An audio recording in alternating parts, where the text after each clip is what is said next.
Поранешниот премиер и лидер на ВМРО ДПМН Никола Груевски на денешната јавна седница на апелацијскиот суд рече дека не постои основ, односно нема кривично дело ниту законски прекршок што тој го направил за да мора да бега. Тој рече дека ова што се случува е политички прогон и хајка од страна на СЈО против него и неговата партија. Обвинителот Бубевски рече дека односот на Груевски во текот на истражната постапка укажуваат дека ќе треба да се определат мерки за обезбедување за да се обезбеди обвинетиот во текот на постапката. Најмалку 20 загинати, а над 180 луѓе се повредени во земјотресот со јачина од 6,7 степени според Рихтер, кој рано утрово во 1:30 часот се случи во Егејското море, во близина на градот Бодрум во Турција и грчкиот остров Кос.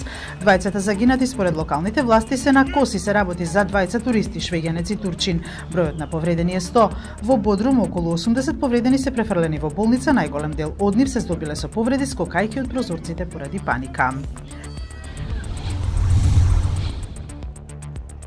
Телото на шпанскиот надреалистички сликар Салвадор Дали вчера беше ексхумирано по одлука на судот во Мадрид во корист на жена која тврди дека е негова ќерка, Марија Пилар Абел. Вели дека незината мајка, која била слугинка во една од сезонските домови на Дали во Порт Лигат, одржувала тајна врска со уметникот и побара да се изврши ДНК тестирање за татковство.